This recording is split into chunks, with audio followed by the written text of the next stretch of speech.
In this podcast episode, Ben Shapiro delves into two contrasting visions of Western society that are currently being debated. The first vision is a meritocracy, where individuals are rewarded based on their skills and abilities, creating positive externalities as those who excel benefit society as a whole. The second vision, which Shapiro dubs the army of losers society, disregards merit in favor of victimhood and offense, elevating and rewarding those who are unsuccessful, leading to negative externalities for everyone. Shapiro provides examples of how these visions are playing out in current events. He mentions the University of North Carolina at Chapel Hill's decision to transfer $2.3 million from diversity and inclusion spending to public safety priorities, signaling a shift away from the army of losers mentality towards a meritocracy.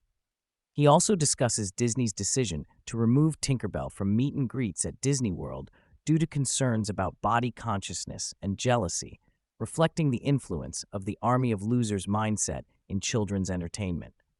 Shapiro highlights the consequences of embracing the army of losers mentality, particularly in politics. He criticizes President Joe Biden for prioritizing equity over meritocracy, leading to economic failures and a surge in illegal immigration.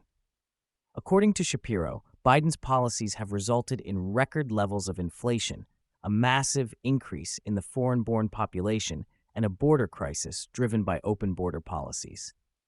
He also points out that nonprofits are profiting off the border crisis, making billions of dollars from providing services to migrant children.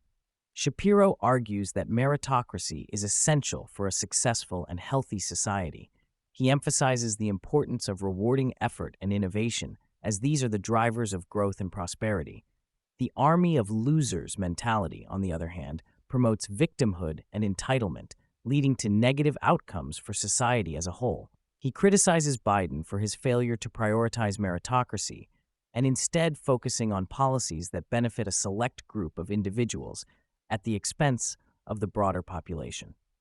The podcast then shifts to the conflict in Gaza, where Shapiro points out that the UN and the Biden administration have been using false casualty figures to criticize Israel. He mentions that the UN recently admitted to inaccuracies in their casualty numbers, which were based on Hamas's reports.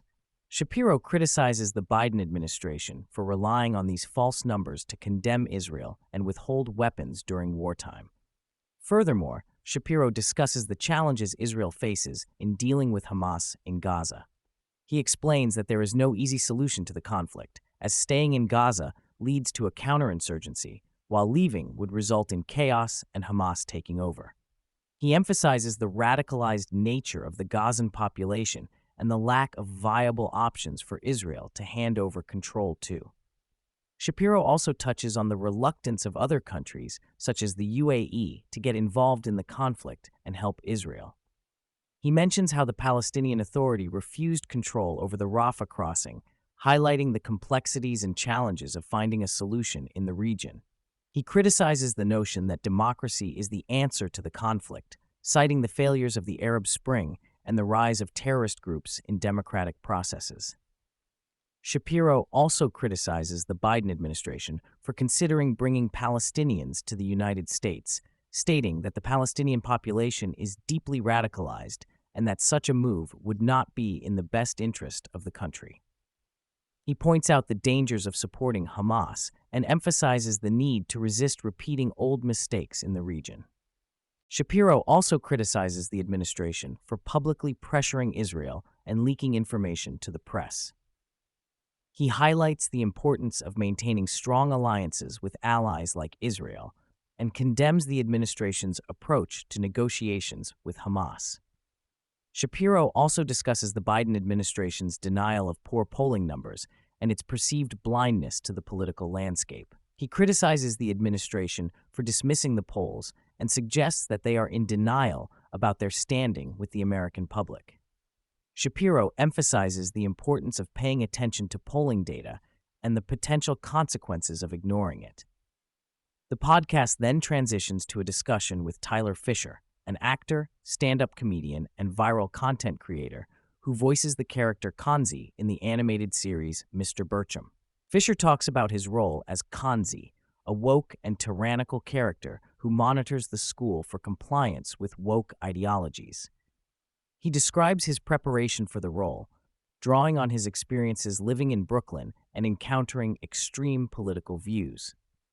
Fisher discusses how his outspoken political views have affected his career, noting that being perceived as moderate now makes him appear right-wing in today's political climate. He talks about the artistic freedom he has gained from being labeled as right-wing and the support he receives from audiences who appreciate his comedy style.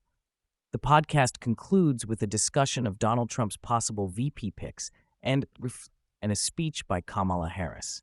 Shapiro analyzes the potential candidates for Trump's running mate and critiques Harris's speech for lacking substance and inspiration. He highlights the importance of strong leadership and clear messaging in politics.